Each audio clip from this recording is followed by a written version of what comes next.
Bonjour à toutes et à tous. Aujourd'hui, nous allons vous parler donc du projet de loi de la justice.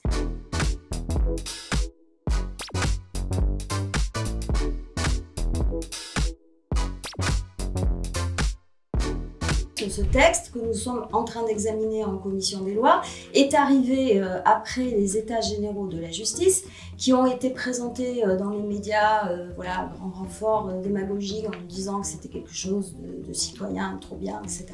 Alors que, en fait, le garde des Sceaux n'a pas retenu grande chose. Le texte nous arrive en procédure accélérée, comme tous les textes d'ailleurs qui nous sont présentés sous cette législature, toujours très vite, toujours plus vite, alors qu'il n'y a aucune urgence. Normalement, sur un texte comme ça qui prévoit la programmation de la justice jusqu'en 2027, on devrait avoir tout le temps pour en parler parce que c'est un sujet grave. Donc le sujet ici le texte s'examine en procédure accélérée et en plus sans aucune concertation avec les syndicats. C'est ce que tous les syndicats nous ont dit quand nous les avons rencontrés. Dans ce texte, il y a aussi des choses qui sont inquiétantes. Il n'y a pas que la programmation budgétaire, ça c'est les 7,5 milliards pour abattre le chaland.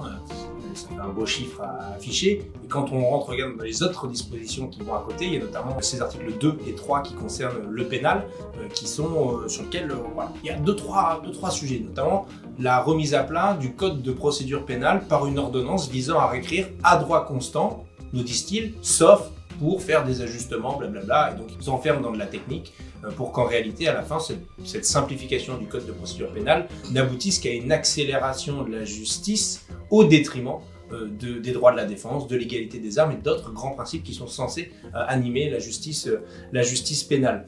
Et on le sait notamment parce que l'article 3, lui, prend des dispositions qui vont modifier là, tout de suite maintenant, le code de procédure pénale. Alors, on a quoi dedans? On a la perquisition de nuit, puisque vous savez que normalement, la nuit jusqu'à 6 h du matin, on ne peut pas perquisitionner, sauf, alors qu'en fait, en réalité, il y a déjà un sauf dans la loi en matière de terrorisme et de criminalité organisée, et comme d'habitude, on vous vend ça en disant c'est que pour les terroristes, et puis à la fin, ça finit par s'élargir et être pour tout le monde.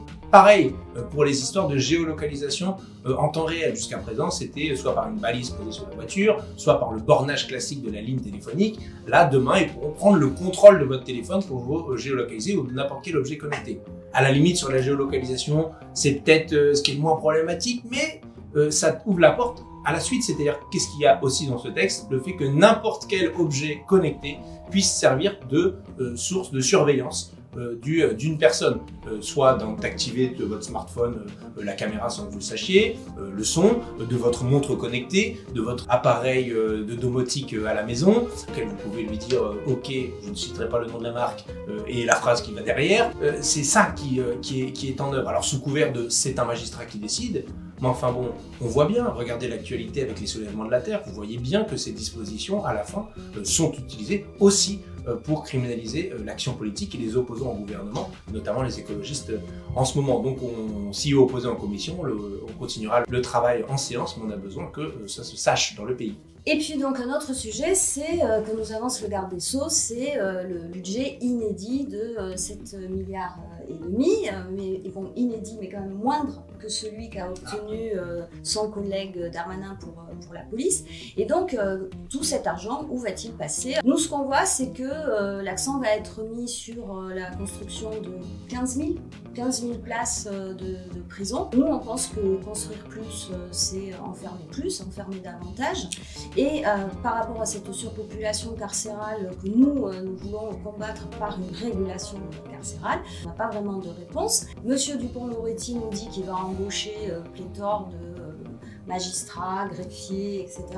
Alors que, en fait, dans le texte, on découvre qu'il a beaucoup recours aux contractuels. Contractuels, donc, comme surveillant de prison, contractuels aussi comme l'équipe entourant le juge. Pire, faire appel aux réservistes. Imaginez des surveillants de prison à 67 ans en train d'essayer de parfois contrôler des détenus, etc. Donc tout ça nous paraît complètement aberrant, inefficace, et c'est pourquoi nous sommes bien occupés avec ce texte pendant 12 h 30 par jour à essayer de plaider notre cause.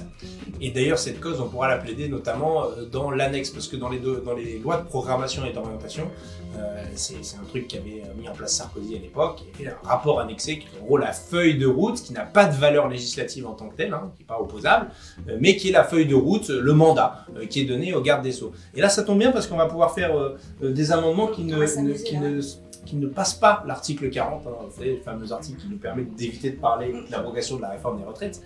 Mais du coup, on va pouvoir faire un copier-coller de ce beau livret qui s'appelle « Une justice au nom du peuple, garantir le service public de la justice et les libertés ».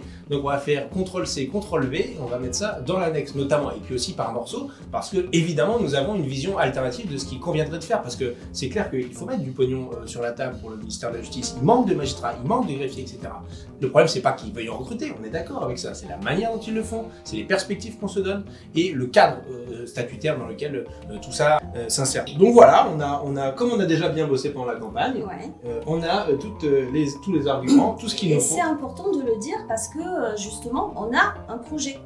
Contrairement à ce que dit Dupond-Moretti, vous êtes contre tout, mais on est pour ça. Et donc, suivez les débats dans les cycles, si vous n'avez pas pu suivre sur Commission. Allez sur nos chaînes YouTube, allez sur les réseaux sociaux du groupe, évidemment, pour suivre ces débats qui sont, ma foi, passionnants. Et puis, bon, avec un Dupond-Moretti, il y a quand même un peu de...